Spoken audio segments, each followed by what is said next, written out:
Good morning, traders and investors. Dale Slugger with the Trader Boys. We have the markets up here this morning, so everything is up over 1% on the S&P, the Nasdaq. Here's the Dow up 326, and the Russell's up 2%. Very, very important message this morning. First thing and foremost, it's a Friday. Institutions rebalance for the risk management for the weekend on Friday, so it's going to be a wishy-washy day. But an even more important one, and this is one that a lot of novice traders are not aware of. Today is quadruple witching. So you've got futures contracts taking delivery. You've got option contracts expiring, right, on multiple different markets here. So quadruple witching is, these are two reasons why this is an absolute do not trading day. Here's the third reason this is not a trading day today if you're a day trader. Let's jump over here to the charts. This is the S&P futures right here. I've got this highlighted in purple. This was Tuesday's high and low, and we are still trading inside of Tuesday's high and low. Now what that means is all the orders inside of here are not new orders. There's very little buying and selling left in the markets here. So without that, you're not going to get those big pushes and follow-throughs. So we've got to get out of this little pink box in here before you really got a high probability trading market. So today, from a day trading perspective, is a do not trade day. Let's jump out and look at the weekly time frame in the S&P, and we'll look at this longer term for the investors. We've come off this demand level and we're moving up. Now, what's good so far, and we're going to close out the week, but we are above the halfway mark of the selling candle. So that's an indication of strength.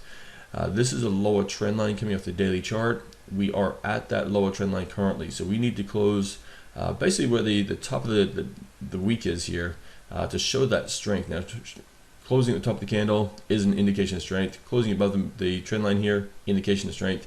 Closing above the halfway mark of the previous candle here is an indication of strength. So this is what we'll be looking for. This is a weekly chart, longer term view here today on the Russell 2000. Right? Russell 2000 has just been traded purely from the supply to the demand levels in the 1 hour time frame. Again, we're still inside, right, the high of Tuesday here and the low of Wednesday here. So not a good chart to look at all from a trading perspective. On the weekly basis, the Russell 2000 came off the demand level, right? We're again halfway up the just above the halfway point of the red candle here. So we would like to see it move more north today, and that will show us there's strength in this market data continuation, at least up into these supply levels we got up the top here. So for next week. That's the Russell 2000. Nasdaq is the market's been showing strength. Nasdaq is above its highs, right? Highs and lows, so it's out of its trading range here. It's coming into this area of supply. So this area of supply in the overnight transactions has been holding it sideways here. Now it's starting to move and break out to the upside.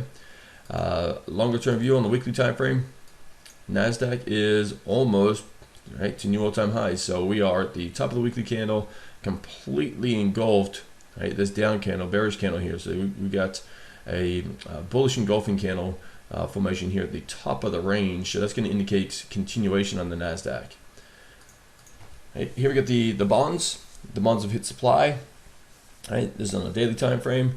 I mean, if you look at the bonds on a weekly time frame, it's just going to say up, going sideways. We had the initial drop away. We're coming back to retest those highs.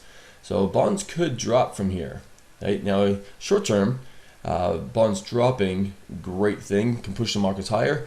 Long term, bonds dropping pushes interest rates higher. That's going to push us into a heavy and deep recession. The average consumer out there will not be able to afford the heavy debt loads they currently carry at a higher interest rate. They can afford them at a lower interest rate, but with massive job loss and etc., higher interest rates is going to be devastating to the economies here. Gold is just sideways. So gold on the weekly time frame, we're just stuck in this range bound market, and gold, like we're looking at all week, from supply to demand, etc. So let's go one set of charts here, and that's going to be the oil markets here. On oil has pushed up into this supply area on the 1 hour time frame. This is the triangle formation we're looking at through the week. Okay, we entered up into the triangle formation. We had the breakout of that triangle formation. So breaking above this candle's high would have been the entry point, and 38.78 up to 40.20. was the trade that we're looking for there. There's a great little educational trade there for you. So we've hit that supply. We've got a little bit of selling pressure coming to play. Now we break above this, and we can run. Right, oil can really move from here. So oil does that. That's really going to help out our XM trade here. XM this is a monthly time frame on XM. Let's bring it just one lower. Let's go back down to the weekly. I mean, you see XM is in this weekly demand here. Now, what's a little concerning at this point is we are trapped below this lower trend line. So we need XM to move up today, close above that lower trend line on a weekly basis, get back above the close of last week to show the strength in this market. And if we can do that, XM can really, really start to get some legs out of it and move to the upside.